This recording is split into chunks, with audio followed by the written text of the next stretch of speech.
बहुत बहुत धन्यवाद। ये बहुत ही अच्छा आपने एक प्लेटफॉर्म दिया है देश के लिए। मैं पहले तो इसके लिए अर्नब जी का, सारी रिपब्लिक भारत की टीम का बहुत बहुत धन्यवाद करता हूँ। हमें आजकल एक ऐसे प्लेटफॉर्म मिलते हैं जहाँ पत्रकार की मर्जी है कि आपसे क्या पूछना चाहता है और उसी की मजबूरी में आपको बोलना पड़ता है। अब वो पूछना चाहेगा कि आप कितने बजे सोते उठते हैं, तो आप यही तो जवाब देंगे। आप कैसे बता सकते हैं कि मैं देश के लिए क्या काम कर रहा हूँ? तो ये आपने खुला प्लेटफॉर्म दिया कि मैं अपनी मर्जी से बता सकूं कि मैं क्या करता हूं, मैं क्या करना चाहता हूं। मैं इसके लिए आपका अर्नब जी बहुत बहुत धन्यवाद करता हूं। तो देशवासियों, बहुत अच्छा एक मौका है हम सब के लिए। आज बदलती दुनिया बहुत तेजी से ग्रो कर रही है, लेकिन उनकी सबकी स्पीड के अंदर मेरा भारत सबसे ज़्यादा गति से आगे निकल रहा है। ये हम सभी भारतीयों के लिए बड़े गर्व की बात है। मुझे इस बात का फख्र है कि देश से 140 करोड़ लोगों की अपेक्षाएं, उम्मीदें, एक देश का इंसान पूरी दुनिया से लड़कर उनको पूरी करने के लिए अपना जिंदगी का एक मकसद लेके चला है। उसका नाम है देश के प्रधानमंत्री नरेंद्र मोदी। मैं उनका सिपाही हूं, मैं उनका सिपाही हूं और मुझे इस बात का फख्र है कि मैं उनका सिपाही हूं। हम इस देश के अंदर बहुत बुरी परिस्थितियां देखी हैं। मैं अगर अपनी निजी तौर पर बात करूं, मैंने मौत को इतने नज़दीक से देखा है जब ऐसे लगता था कि आज बस खत्म हो जाएंगे, अब इसके बाद दुनिया में मेरे लिए कुछ बचेगा नहीं। 1984 का जो सिख कत्लेआम, आप सबने उस मंजर के बारे में पढ़ा है, लेकिन कोई भी उस पीड़ा को तब तक नहीं समझ सकता जब तक उसको पीड़ा का एहसास असलियत में ना हुआ हो। वो दर्द समझने के लिए कोई दुनिया में ऐसी दर्द नहीं बना जो दूसरे का दर्द समझ सके। डॉक्टर के पास भी जाते हो, आप चिल्ला रहे होते हो और डॉक्टर कह रहा है अच्छा मुझे अपनी बात तो बताओ, क्योंकि उस पीड़ा का एहसास डॉक्टर भी नहीं कर सकता। ये एक सच्चाई है, जिस पे पीड़ा होती है बस वही कर सकता है। मैं उस दौर से निकल कर आया हूं जब एक मॉब मुझे ढूंढ रहा था मारने के लिए, और मेरा कसूर केवल इतना था कि मैं एक सिख बच्चा था और उस सिख को ढूंढा जा रहा था।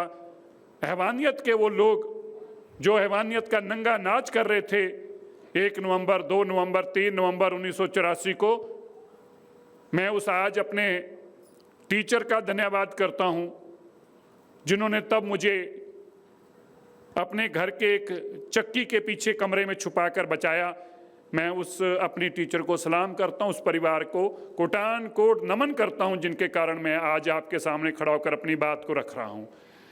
मैं दिल्ली यूनिवर्सिटी में स्टूडेंट के तौर पर आया। मैं हरियाणा का सिरसा का रहने वाला हूं, लेकिन अर्नब जी, मैंने तब से ये प्रण ले लिया कि जिन भेड़ियों ने हमारे देश के अंदर हमारे बेकसूर सिखों को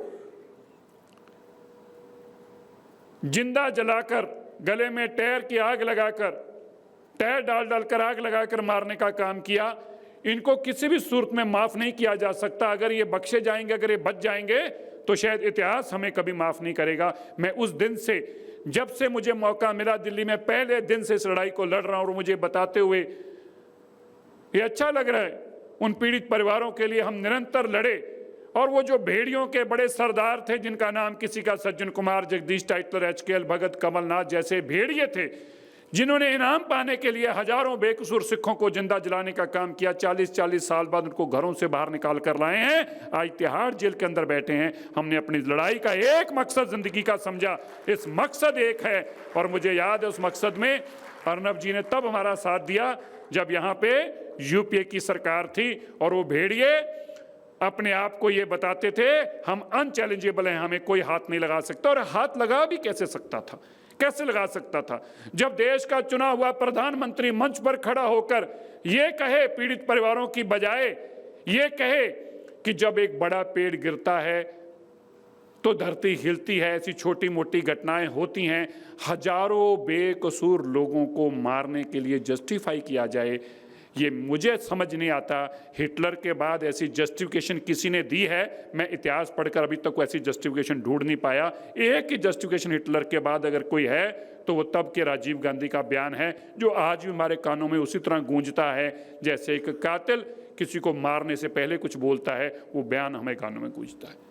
मैं मोदी जी को इसलिए कहा कि 140 करोड़ लोगों के, मोदी जी ने खाली देश के अंदर एक क्रांति इंफ्रास्ट्रक्चर की, देश के अंदर देश की इकोनॉमी की नहीं लेके आए, उन्होंने देश की हर छोटी सी छोटी चीज, हर देश पे हुआ छोटे छोटा अन्याय, हर देश के अंदर धर्म, जात, स्टेट से जहां भी उनको लगा, मैं इसलिए आपको कहता हूं कि आप सोचिए, जब देश के प्रधानमंत्री बने, हम उनसे मिले, उन्होंने कहा कि मैं ये यकीनी बनाऊंगा कि जिन्होंने 1984 का कत्लेआम किया है उनको अभी भी पकड़ा जा सके, मैं ऐसा कानून के लिए जरूर कोशिश करूंगा। उन्होंने एक SIT बनाई। मैं आपको इसलिए कह रहा हूं, आपको समझना चाहिए, एक देश का प्रधानमंत्री, उसका कैनवस बहुत बड़ा होता है, उसको लगता है कि मुझे बड़े काम करने हैं और मुझे बड़े बड़े करके बड़े बड़े लोगों को बड़े बड़ी चीजें दिखानी है। लेकिन मोदी जी वो नहीं है, उनको लगता है कि एक साधारण छोटा सा काम भी अगर उसकी जरूरत है, उस काम की अहमियत बड़े या छोटे से नहीं है, काम की अहमियत लोगों के पीड़ा और दर्द से है, उस दर्द पे मरहम कैसे लगाई जा सकती है, काम वो बड़ा है, काम वो बड़ा नहीं है जो दिखने में बड़ा हो। एक SIT बनाई, SIT बनाकर जो सज्जन कुमार जैसे लोग कहते थे हवाएं हमें पूछकर चलती हैं, जिस दिन देश के अंदर भारत के सरकार में प्रधानमंत्री मोदी जी प्रधानमंत्री बने, वो SIT ने काम करना शुरू किया। 40 साल पुराने केस, सोचिए, 40 साल छोड़िए, 4 साल में भी लोग उम्मीद छोड़ देते हैं बाद में इंसाफ मिलने की। 40 साल पुराने केसों में लोगों को पकड़ पकड़ कर लेके आए।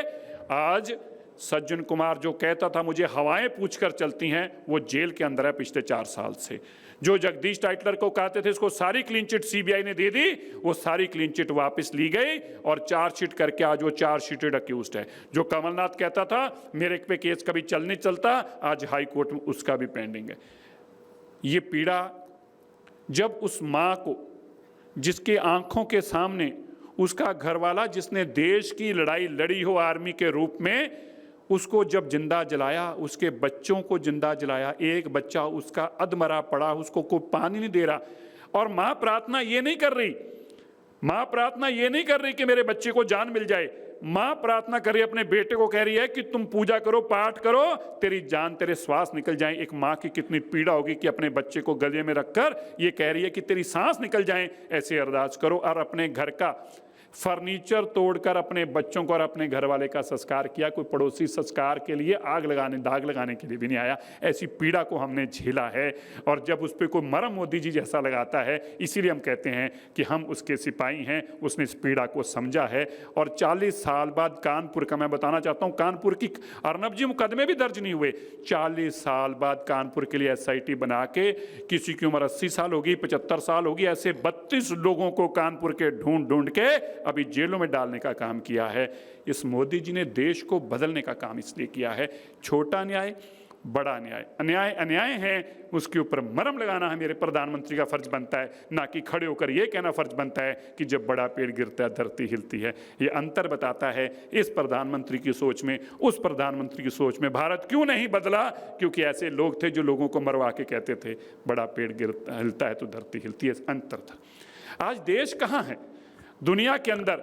बड़े बड़े राष्ट्रपति मेरे प्रधानमंत्री को क्यों मिलना आते हैं? आज आप जानते हैं, हम पैसे की मनी इलेक्ट्रिकली ट्रांसफर करने में आज दुनिया के सबसे बड़े UPI में हम चैंपियन हैं।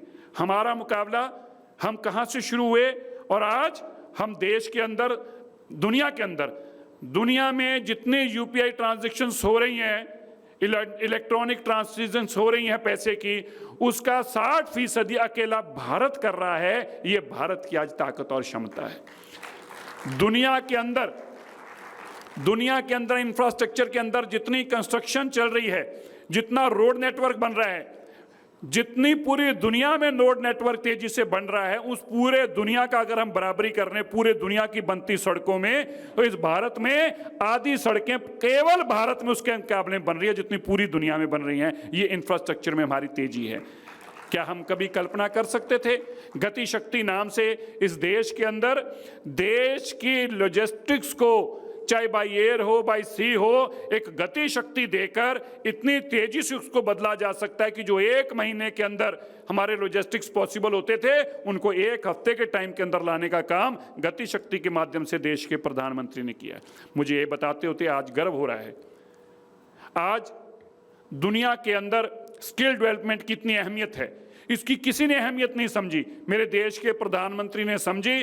स्किल डेवलपमेंट के माध्यम से एक छोटा सा कदम, स्किल डेवलपमेंट, जो 2 महीने का, 3 महीने का, 5 महीने का, 6 महीने का एक प्रोसेस के चलते लाखों देश के, करोड़ों देश के बेरोजगार बच्चों को स्किल देकर उनको रोजगार में लाके देने का काम किया है। ये विजन है देश के प्रधानमंत्री का।